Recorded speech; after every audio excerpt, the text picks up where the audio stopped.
Coming up on Arirang News, South Korea's exports last month surged from a year earlier by almost 35% as demand recovers thanks to shipments of semiconductors and petrochemical products. It was the best August gain on record. New coronavirus cases in South Korea topped 2,000 again on Wednesday, back up as the Delta variant takes hold. New distancing measures for the Chuseok holiday are due to be announced on Friday. And with the U.S. having completed the withdrawal of its troops from Afghanistan, President Biden is defending his decision to end the war. But the former American ambassador to the country says the threat of terrorism is back to where it was before the invasion almost 20 years ago. It's 5 p.m. here in Seoul. Thank you for joining us on Arirang News. I'm Devin Whiting. South Korea's exports last month were up almost 35% from a year ago, thanks to strong global demand for semiconductors and petrochemicals. It's the 10th straight month of gains and the biggest on-year growth for any month of August on record. Min Soo-kyun reports. South Korea's exports jumped in August from a year earlier, marking the 10th consecutive month of growth. The Trade Ministry on Wednesday said exports last month amounted to $53.2 billion, an increase of almost 35% on year. This is the biggest on-year increase for any month of August. The double-digit export growth was largely due to strong demand for chips and petrochemicals. Outbound shipments of semiconductors rose $11.7 billion to exceed the $10 billion mark for the fourth straight month, while shipments of petrochemical products soared more than 81% to hit $4.9 billion. The ministry added that all 15 major items saw double-digit growth in exports for the first time. Outbound shipments increased for all 9 major export regions, including the US, China, and the European Union. Notably, shipments to countries in Central and South America rose 73%, while exports to India were up more than 53%. Meanwhile, imports climbed 44% on year to $51.5 billion, resulting in an overall trade surplus of more than $1.6 billion. But the higher export figures meant South Korea posted a trade surplus for the 16th straight month.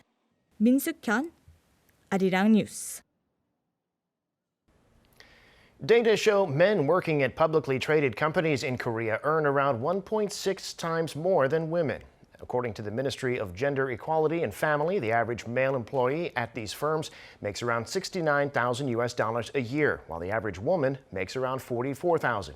This was the first report from the ministry on the gender pay gap. That gap among countries in the OECD is only 12.8%, so South Korea's is 2.8 times as big. In a move making headlines around the world, South Korea's National Assembly has passed a bill that'll ban Google and Apple from requiring app developers to use their respective billing systems for customer payments. If signed by President Moon Jae-in, South Korea will be the first country to ban the practice.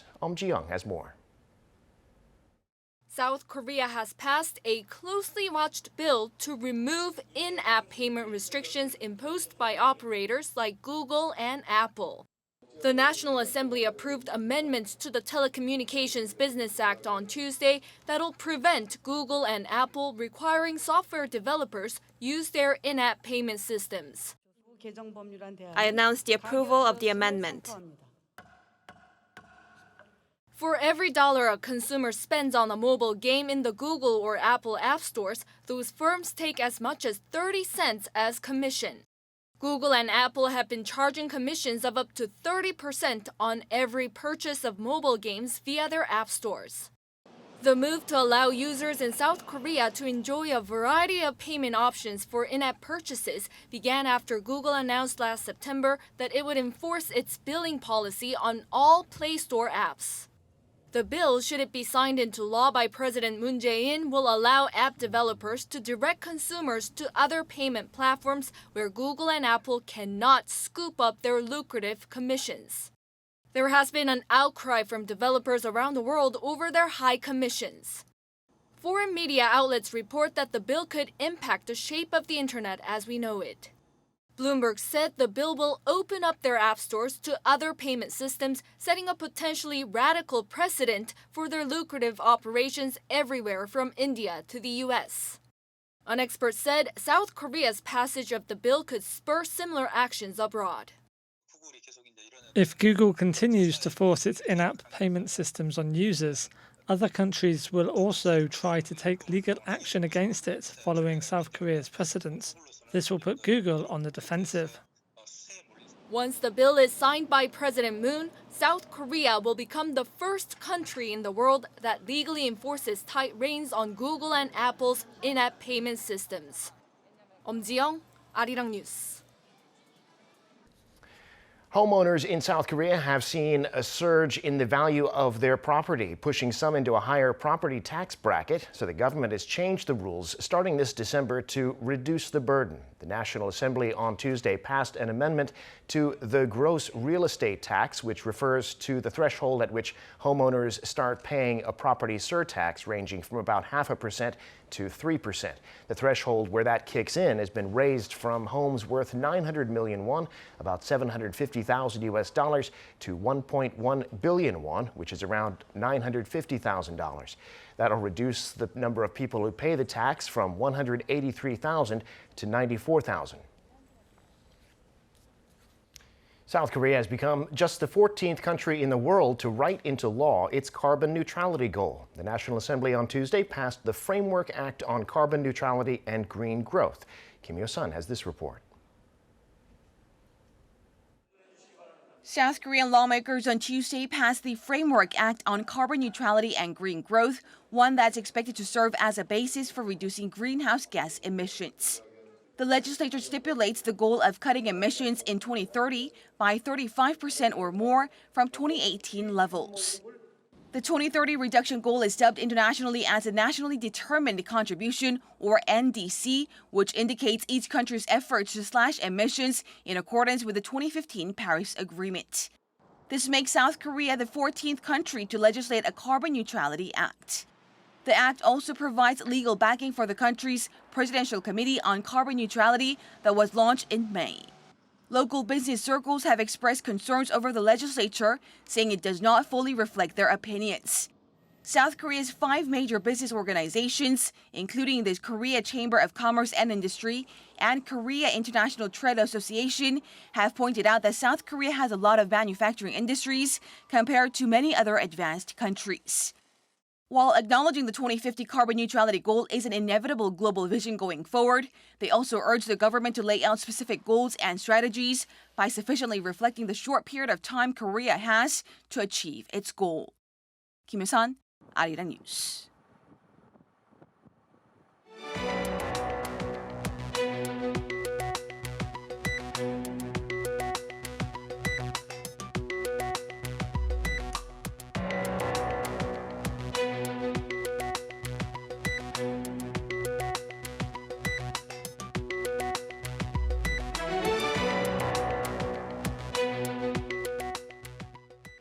The South Korean government has proposed a budget for next year of around 604 trillion won, which is well over $500 billion.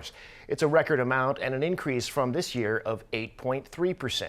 The focus is on helping the economy recover from the pandemic and stopping the virus itself. But it also includes a number of other ambitious projects involving next-generation technology, ranging from the launch of a lunar orbiter to saving an animal species at risk of extinction. For more, we have our Kim Sung-min in the studio today to tell us about that. Welcome back, Sung-min. Good to be with you, Devin. Well, there's a lot of stuff in this huge budget, obviously, but I have to say one of the things that caught my eye was the lunar orbiter, sending that up there to explore the moon. Tell us about that.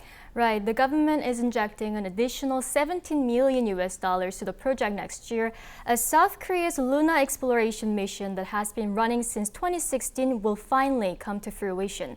The country aims to launch an orbiting spacecraft to conduct a year-long mission to observe the moon, hoping that it will provide information that can pave the way for future space exploration missions.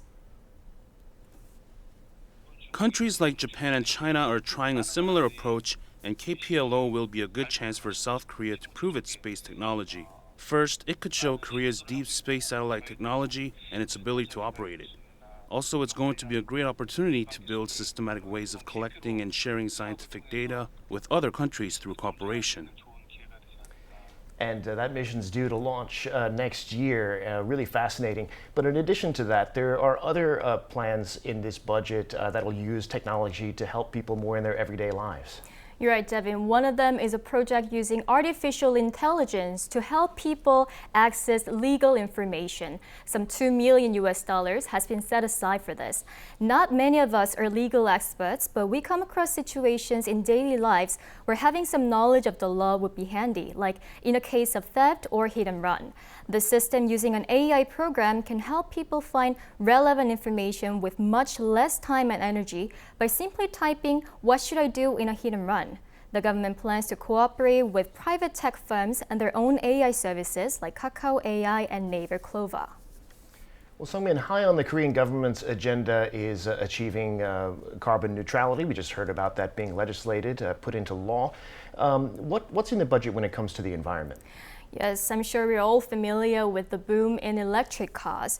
To encourage such a shift in the transport industry, some $2.6 million will be injected to build 5 recharging stations for electric trucks. And what's fascinating about this is that those stations will be equipped with a wireless charging system. This will be very handy for electric delivery trucks because they'll be able to charge in a short period of time. And speaking of saving the environment, there's some good news for animal lovers. Around $430,000 will be used to repair an artificial shelter for spotted seals. Every year, around 200 to 300 seals living around Baekneungdo Island scramble for a spot on the rocks as they have to spend time on land to adjust their body temperature and regain strength after giving birth. There's already a 350 square meter artificial resting area for them built 2 years ago, but some parts have been damaged due to typhoons. The project will protect a species that has been seeing its population rapidly fall and make the Yellow Sea a favorable environment for the seals. Well, Sungmin, you've really got into the details of this budget, I can tell. Anything else that caught your eye, perhaps in the cultural sector? Sure, if you have any interest in performing in front of the audience, whether it's jazz, traditional performances, or a play, currently there's a project called Youth Microphone Project. It provides opportunities for young artists ages between 19 and 34 to perform and pursue their dreams on the Culture Day, the last Wednesday of every month. And for those of you who are too late for this project because you're over 60, then don't worry. Next year, the government plans to create a silver microphone project, the same exact format, but for those over 60. A total of 100 groups will be selected to perform 5 times in a total for a year. $1.3 million will be spent on this plan for holding auditions and preparing the stages. Well, so for more than $500 billion, but on a lot of interesting projects in the budget on the smaller scale. Thanks for sharing all those with us today. Thank you.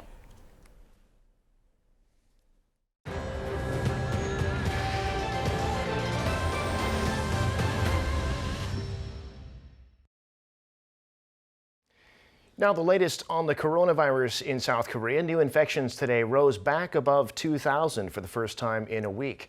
There's a growing number of so-called breakthrough infections in people who've been vaccinated. And with the more contagious Delta variant spreading, the authorities say the 4th wave is going to be with us for a while. Choi Won-jong reports. South Korea's daily COVID-19 cases on Wednesday topped the 2,000 mark again. This came after the nation's daily infections has stayed under 2,000 since last Wednesday. All but 33 cases were locally transmitted, raising the total number of cases to over 253,000. For 2 days in a row, more than 70% of cases were from the Greater Seoul area. Looking at the time frame, people travel from the capital region to outside the capital during the past holiday, and it appears that they are coming back to the capital region again right now. So-called breakthrough infections are also surging in Korea, now reaching over 3,000 cases in total. Authorities said these rates were higher for people in their 30s than for older people. The authorities reported so far those given with Johnson & Johnson Janssen vaccine have the most breakthrough infections. However, no breakthrough cases have been reported from people vaccinated with the Moderna shot. Meanwhile, the Delta variant is now responsible for around 95% of new infections in the country. Considering the rapid surge from having only 3% 2 months ago, authorities said the 4th wave of infections is likely to be around for the foreseeable future. and to prevent the spread of Delta variant, particularly during the Chuseok holiday. This Friday, the authorities are set to announce special prevention guidelines for the holiday, as well as social distancing measures for next week. 최원정, Arirang News. The Delta variant has led to a record high number of cases in Israel, which is now rolling out vaccine booster shots for everyone 12 and older. In the U.S., some southern states are running low on medical supplies and hospital beds. Meanwhile, a new variant has been detected in South Africa, and it could be even more vaccine resistant than Delta. Kim Hyun-sung reports. Israel presses on with booster shots as the country's daily COVID-19 cases creep upward. After seeing fewer than 100 daily cases back in May and June, Israel saw more than 10,000 cases on Tuesday, and numbers spiked at 12,000 in late August. But due to the country's high vaccination rates, recorded deaths are staying relatively low. And now the country is pacing forward with its booster shot campaign as it looks to avoid another lockdown. Israel on Sunday approved a third COVID-19 jab to everyone aged 12 or above.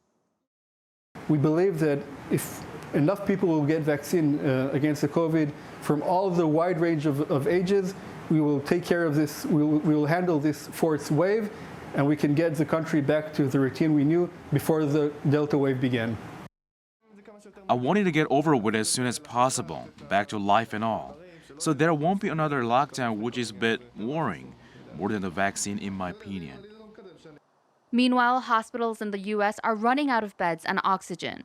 ICU beds in Alabama, Georgia, Texas, Florida, and Arkansas are almost at full capacity, with the U.S. Department of Health reporting that there are less than 10% of beds left. And Florida, South Carolina, Texas, and Louisiana are running low on oxygen supplies. As the Delta variant spread across the nations, scientists in South Africa have reported a new variant.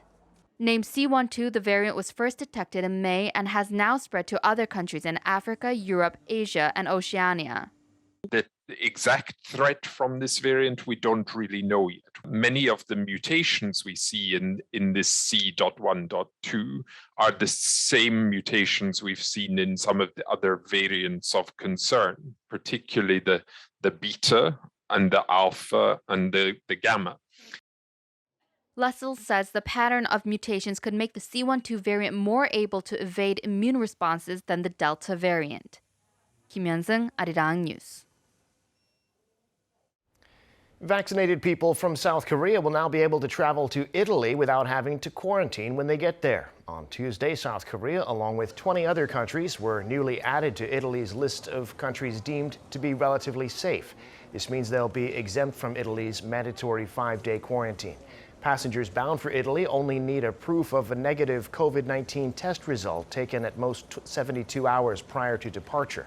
This exemption is only for vaccinated people, those who've gotten a vaccine approved by the European Medicines Agency, meaning Pfizer, Moderna, AstraZeneca, or Janssen. In other news, South Korea's chief nuclear negotiator on a visit to Washington for talks says the U.S. is committed to a creative, flexible, and open stance toward resuming dialogue with North Korea.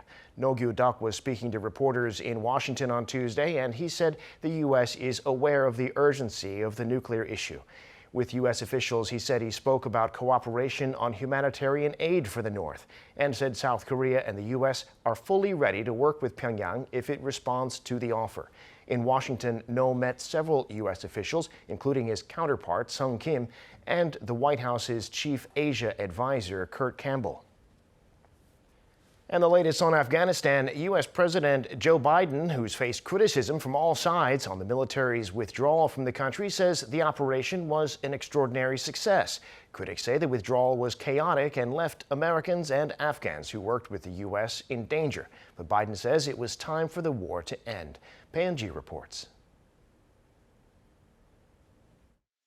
U.S. President Joe Biden on Tuesday, U.S. local time, defended his decision to end the 20-year war and rejected criticism that the withdrawal was mishandled.